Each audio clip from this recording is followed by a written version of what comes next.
Hi hello friends, అందరికీ నమస్తే. ఎలా ఉన్నారు మిత్రులందరికీ నమస్కారం. ఫ్రెండ్స్, సీటెట్కి సంబంధించి సెంట్రల్ టీచర్ ఎలిజిబిలిటీ టెస్ట్కి సంబంధించిన నోటిఫికేషన్ అయితే రావడం జరిగింది. దీనికి సంబంధించిన కంప్లీట్ డీటెయిల్స్ అనే ఈ వీడియోలో మనం తెలుసుకునే ప్రయత్నం చేద్దాం. నోటిఫికేషన్ ఎప్పుడు విడుదలైందంటే 11/5/2026. ఆన్లైన్ అప్లికేషన్ కూడా ఈ 11/5/2026 నుంచి స్టార్ట్ కావడం జరుగుతుంది. సీటెట్ ఎగ్జామ్ ఎప్పుడు కండక్ట్ చేస్తారనే విషయానికి వచ్చినట్లయితే సెప్టెంబర్ 6, 2026 సెప్టెంబర్ 6, 2026 ఆదివారం ఈ ఎగ్జామ్ అయితే నిర్వహించడం జరుగుతుంది. ఆన్లైన్ అప్లికేషన్కి సంబంధించి లాస్ట్ డేట్ వచ్చేసరికి 10/6/2026 వరకు కూడా ఆన్లైన్ అప్లికేషన్ చేసుకునే అవకాశం అయితే కల్పించడం జరిగింది. సీటెట్ నోటిఫికేషన్కి సంబంధించిన కంప్లీట్ డీటెయిల్స్ అనే ఈ వీడియోలో మనం మాట్లాడుకునే ప్రయత్నం అయితే చేద్దాం. ఇక్కడ మనకి గతంలో సిబిటి ఎగ్జామ్ కండక్ట్ చేసినప్పటికీ మళ్ళీ ఇప్పుడు ఆఫ్లైన్ ఎగ్జామ్ కింద దీన్ని అయితే మార్చేశారు కాబట్టి ఓఎంఆర్ బేస్డ్ ఎగ్జామ్ అయితే కండక్ట్ చేయడం జరుగుతుంది. ఇక్కడ మనకి కరెక్షన్ విండో ఎడిట్ అప్లికేషన్కి సంబంధించి 15/6/2026 నుంచి 18/6/2026 వరకు కూడా ఇక్కడ ఎడిట్ ఆప్షన్ అయితే ఇవ్వడం జరుగుతుంది. కరెక్షన్కి సంబంధించి దానికి సంబంధించిన ఇన్ఫర్మేషన్ కూడా ఇక్కడ మనకి ప్రొవైడ్ చేయడం జరిగింది. ఎగ్జామ్ వచ్చేసరికి 6/9/2026 ఆదివారం సెప్టెంబర్ 6వ తారీఖున ఎగ్జామ్ అయితే నిర్వహించడం జరుగుతుంది. పేపర్ 1 వచ్చేసరికి మధ్యాహ్నం షిఫ్ట్లోను, పేపర్ 2 వచ్చేసరికి మార్నింగ్ షిఫ్ట్ కింద నిర్వహించడం జరుగుతుంది. ఆఫ్లైన్ ఎగ్జామ్ అయితే కండక్ట్ చేయడం జరుగుతుంది. ఇక సీటెట్కి సంబంధించిన రిజల్ట్ అనేది అక్టోబర్ 2026న విడుదలవుతుందంటూ టెంటేటివ్ ఇక్కడ మనకి తాత్కాలిక డేట్ కింద అక్టోబర్ 2026 సీటెట్కి సంబంధించిన రిజల్ట్కి సంబంధించిన మంత్ కింద మనకి ఇక్కడైతే మెన్షన్ చేస్తున్నారు. ఇవి గైస్ సీటెట్కి సంబంధించిన ఇంపార్టెంట్ డేట్స్. ఇక చాలామందికి ఉన్న ఒక మెయిన్ డౌట్ ఏంటంటే సీటెట్ ఎగ్జామ్ అనేది తెలుగులో నిర్వహించడం జరుగుతుందా? ఇక్కడ అభ్యర్థులందరూ కూడా ఒక విషయం గమనించాలి. మనకి పేపర్ 1 కానివ్వండి, పేపర్ 2 కానివ్వండి, లాంగ్వేజ్ 1 తెలుగు సబ్జెక్టుకి సంబంధించి 30 ప్రశ్నలు 30 మార్కులు మాత్రం తెలుగులో రావడం జరుగుతాయి. ఈ 30 బిట్స్ 30 మార్క్స్ అనేవి తెలుగు సబ్జెక్టుకి సంబంధించి లాంగ్వేజ్ 1 ఎవరైతే తెలుగు తీసుకుంటారో వారికి సంబంధించి బేసిక్ తెలుగు గ్రామర్కి సంబంధించి కానివ్వండి, మనకి ఒక 2 పారాగ్రాఫ్లు ఇచ్చి దాని నుంచి ప్రశ్నలు అడగడం కానివ్వండి, ఈజీగానే ఉంటుంది. తెలుగు సబ్జెక్ట్ 30 బిట్స్ 30 మార్క్స్ అనేవి మాత్రమే తెలుగులో వస్తాయి. చైల్డ్ డెవలప్మెంట్ అండ్ పెడగాజీ సబ్జెక్టుకి సంబంధించి కానివ్వండి, మ్యాథమెటిక్స్ గణితానికి సంబంధించి కానివ్వండి, నెక్స్ట్ ఈవీఎస్ ఎన్విరాన్మెంటల్ స్టడీస్కి సంబంధించి కానివ్వండి, ఇంగ్లీష్ సెకండ్ లాంగ్వేజ్ అనేది అందరికీ కూడా కామన్గా రావడం జరుగుతుంది. ఓకే గైస్, మిగిలిన సబ్జెక్టులన్నీ కూడా ఇంగ్లీష్ ఆర్ హిందీ మీడియంలో మాత్రమే రావడం జరుగుతాయి.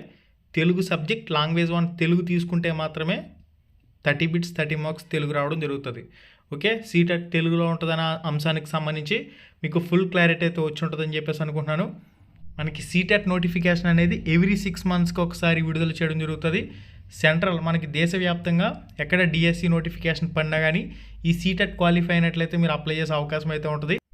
ఆంధ్రప్రదేశ్లో కానీ తెలంగాణలో కానీ లేదా దేశవ్యాప్తంగా ఏ రాష్ట్రంలో డిఎస్సి నోటిఫికేషన్ పడినా ఈ సీటెట్ అర్హతతో మీరైతే రాసే అవకాశం అయితే ఉంటుంది. ఓసీ అభ్యర్థులకు సంబంధించిన మినిమం క్వాలిఫైయింగ్ మార్క్స్ అనేవి ఆంధ్ర టెట్ అదేవిధంగా తెలంగాణ టెట్ మాదిరిగానే 90 మార్క్స్ అనేవి క్వాలిఫైడ్ మార్క్స్ కింద ఉంటాయి. ఇక సీటెట్లో మీరు 60 మార్క్స్ తెచ్చుకున్నా కానీ ఎస్సీ ఎస్టీ క్యాండిడేట్లు అయితే మీరు ఆంధ్ర లేదా తెలంగాణ డిఎస్సికి అప్లై చేసుకోవచ్చు, రాసుకునే అవకాశం ఉంటుంది. ఒకవేళ మీరు సీటెట్లో 75 మార్క్స్ స్కోర్ చేసుకున్నట్లయితే బీసీ క్యాండిడేట్స్ అయితే ఇక్కడ 75 మార్క్స్తో ఏపీ అభ్యర్థులు తెలంగాణ అభ్యర్థులు ఆ సొంత రాష్ట్రానికి సంబంధించిన డిఎస్సి రాసుకునే అవకాశం అయితే ఉంటుంది. ఇక్కడ జనరల్ క్యాండిడేట్లకి ఫీజు అనేది పేపర్ 1కి ఆర్ పేపర్ 2కి 1000 రూపాయలు. ఒకవేళ మీరు పేపర్ 1 పేపర్ 2 రెండు రాయాలంటే జనరల్ అభ్యర్థులకి అదేవిధంగా బీసీ అభ్యర్థులకి 1200 రూపాయల ఫీజు అనేది ఉంటుంది. అదే సింగిల్ పేపర్ రాయాలంటే 1000 రూపాయల ఫీజు అనేది ఉంటుంది. ఎస్సీ ఎస్టీ ఫిజికల్ హ్యాండిక్యాప్టెడ్ క్యాండిడేట్లకి 500 రూపాయల ఎగ్జామ్ ఫీజు అనేది, ఒకవేళ 2 పేపర్లో రాయాలంటే 600 రూపాయల ఫీజు అనేది ఉంటుంది. సీటెట్కి సంబంధించిన ఆన్లైన్ అప్లికేషన్ అనేది మనకి సీటెట్ అఫీషియల్ వెబ్సైట్లో డైరెక్ట్గా మీరు ఆన్లైన్లో చేస్తే సరిపోతుంది. ఇక్కడ ఎగ్జామ్ సెంటర్ అనేది ఎక్కడ వస్తుంది అనే విషయానికి వచ్చినట్లయితే ఏపీలో అయితే మెయిన్గా విజయవాడ, విశాఖపట్నం ఈ విధంగా మెయిన్ సిటీస్ ఏవైతే ఉన్నాయో వాటిలో మాత్రమే ఎగ్జామ్ సెంటర్స్ అనేవి ఇవ్వడం జరుగుతుంది. ఇక తెలంగాణకు వచ్చేసరికి హైదరాబాద్ కంపల్సరీ ఎగ్జామ్ సెంటర్ కింద అయితే ఉంటుంది. ఇక్కడ పేపర్ 1కి సంబంధించి పేపర్ 2కి సంబంధించి ఎగ్జామ్ టైమింగ్స్కి సంబంధించిన వివరాలు కూడా మీరు ఇక్కడ పరిశీలన చేయొచ్చు. ఇక ఎలిజిబిలిటీ విషయానికి వచ్చినట్లయితే డిఎడ్ అభ్యర్థులు పేపర్ 1 రాసేందుకు అర్హులు, బిఎడ్ అభ్యర్థులు పేపర్ 2కి సంబంధించిన టెట్ పరీక్ష రాసేందుకు అర్హులు. ఇక్కడ పేపర్ 2కి సంబంధించి లాంగ్వేజ్ విషయంలో ఎటువంటి సబ్జెక్ట్ వివరాలు అయితే మెన్షన్ చేయలేదు కాబట్టి లాంగ్వేజ్ వాళ్ళకి సంబంధించి పేపర్ 2 టెట్ పరీక్ష రాసే అవకాశం అయితే లేదు.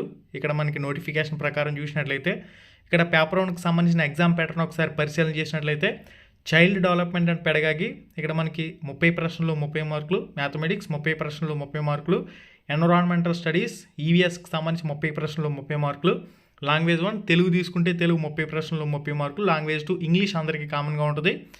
ఇక్కడ అప్లై చేసేటప్పుడు మీరు లాంగ్వేజ్ 1 తెలుగు తీసుకున్నట్లయితే తెలుగు 30 బిట్స్ 30 మార్క్స్ అనేవి రావడం జరుగుతాయి. ఇక పేపర్ 2కి సంబంధించిన ఎగ్జామ్ ప్యాటర్న్ చూసినట్లయితే చైల్డ్ డెవలప్మెంట్ అండ్ పెడగాగి 30 ప్రశ్నలు 30 మార్కులు, ఇక లాంగ్వేజ్ 1 తెలుగు తీసుకుంటే 30 ప్రశ్నలు 30 మార్కులు, లాంగ్వేజ్ 2 ఇంగ్లీష్ అందరికీ కామన్గా ఉంటుంది 30 ప్రశ్నలు 30 మార్కులు. ఇక కోర్ సబ్జెక్ట్ అనేది మ్యాథమెటిక్స్ సైన్స్ అయితే మ్యాథమెటిక్స్ సైన్స్కి సంబంధించి 60 ప్రశ్నలు 60 మార్కులు, సోషల్ స్టడీస్ అయితే సోషల్ స్టడీస్కి సంబంధించి 60 ప్రశ్నలు 60 మార్కులు. ఈ విధంగా మనకి 150 బిట్స్కి 150 మార్క్స్కి ఎగ్జామ్ అయితే జరుగుతుంది. ఇది పేపర్ 2కి సంబంధించిన exam pattern. Okay, paper 2 exam ప్యాటర్న్లో లాంగ్వేజెస్కి సంబంధించి ఎటువంటి డేటా అనేది మనకి ఇవ్వలేదు. అంటే school assistant, Telugu Pandit, English Pandit వీళ్ళకి సంబంధించి ఎటువంటి డేటా అనేది లేదు. ఇక లాంగ్వేజ్ విషయానికి వచ్చినట్లయితే క్వశ్చన్ పేపర్ మీడియం అనేది హిందీ ఆర్ ఇంగ్లీష్ అని చెప్పేసి మెన్షన్ చేశారు చూడొచ్చు. లాంగ్వేజ్ 1 తెలుగు మాత్రమే, తెలుగులో రావడం జరుగుతుంది. రిమైనింగ్ అన్ని సబ్జెక్టులు కూడా హిందీ ఆర్ ఇంగ్లీష్ లాంగ్వేజ్లో పేపర్ అనేది రావడం జరుగుతుంది. సీటెట్లో 60 మార్కులు తెచ్చుకొని ఏపీడిఎస్సి రాయొచ్చు ఎస్సీ ఎస్టీ క్యాండిడేట్లు, ఫిజికల్లీ హ్యాండిక్యాప్టెడ్ క్యాండిడేట్లు. సీటెట్లో 75 మార్కులు తెచ్చుకొని బీసీ క్యాండిడేట్లు ఏపీడిఎస్సి రాయొచ్చు, తెలంగాణ డిఎస్సి కూడా రాసుకోవచ్చు బీసీ క్యాండిడేట్లు అయితే. ఇక ఓసీ క్యాండిడేట్లు అయితే 90 మార్క్స్తో ఏపీడిఎస్సి అదేవిధంగా తెలంగాణ డిఎస్సి కూడా రాసుకునే అవకాశం అయితే ఉంటుంది. ఇక కేవీఎస్కి సంబంధించి ఎన్వీఎస్కి సంబంధించి కూడా సెంట్రల్ కేంద్ర ప్రభుత్వానికి సంబంధించి ఎటువంటి ప్రభుత్వ టీచర్ పోస్టుల భర్తీకి సంబంధించి నోటిఫికేషన్ వచ్చినా కానీ ఇక్కడ సీటెట్ అనేది ఉపయోగపడుతుంది. ఇక్కడ మనకి ఓఎంఆర్ బేస్డ్ ఎగ్జామ్ అయితే కండక్ట్ చేయడం జరుగుతుంది. ఇక్కడ బ్లూ ఆర్ బ్లాక్ బాల్ పెన్తో నీట్గా 4 ఆప్షన్లో ఒక ఆప్షన్ అనేది బబుల్ చేయవలసి ఉంటుంది. దీని గురించి కూడా అందరికీ తెలిసిన విషయమే. గతంలో చాలామంది ఓఎంఆర్ బేస్డ్ ఎగ్జామ్స్ అనేవి రాసుంటారు కాబట్టి దానికి సంబంధించిన ఇన్స్ట్రక్షన్స్ అన్నీ కూడా ఇక్కడ మెన్షన్ చేశారు. ఇక్కడ బ్లూ ఆర్ బ్లాక్ బాల్ పెన్తో నీట్గా సర్కిల్ని అయితే బబుల్ చేయవలసి ఉంటుంది. ఇక్కడ ఫస్ట్ ఇచ్చిన ఏదైతే అంశం ఉందో అది మాత్రం కన్సిడర్ చేస్తారు. 2 బబుల్ చేసినా సగం బబుల్ చేసినా అవన్నీ కూడా ఇన్వాలిడ్లోకి వెళ్తాయి. వీటి గురించి అందరికీ తెలిసిన అంశాలే. ఇక మనకి ఫీజు గురించి ఆల్రెడీ మాట్లాడాం. ఆన్లైన్ అప్లికేషన్ అనేది సీటెట్ అఫీషియల్ వెబ్సైట్లో అప్లై చేయవలసి ఉంటుంది. ఆన్లైన్ అప్లికేషన్కి సంబంధించి కూడా సెపరేట్గా నేను మన ఛానల్లో వీడియో అప్లోడ్ చేసే ప్రయత్నం అయితే చేస్తాను. ఇంపార్టెంట్ డేట్లకు సంబంధించి కూడా ఇక్కడ ఆల్రెడీ మనం డిస్కస్ చేయడం జరిగింది. సీటెట్కి సంబంధించి మీరు ఆన్లైన్ అప్లికేషన్ చేయాలంటే డైరెక్ట్గా గూగుల్లోకి వెళ్ళి సీటెట్ అని చెప్పేసి టైప్ చేయగానే ఫస్ట్నే అఫీషియల్ వెబ్సైట్ అయితే వస్తుంది. అఫీషియల్ వెబ్సైట్లోకి వెళ్ళి అక్కడి నుంచి సీటెట్కి సంబంధించిన ఆన్లైన్ అప్లికేషన్ అనేది చేయవలసి ఉంటుంది. సీటెట్కి సంబంధించి అప్లై వీడియోతో మళ్ళీ కలుసుకుందాం. అంతవరకు సెలవు.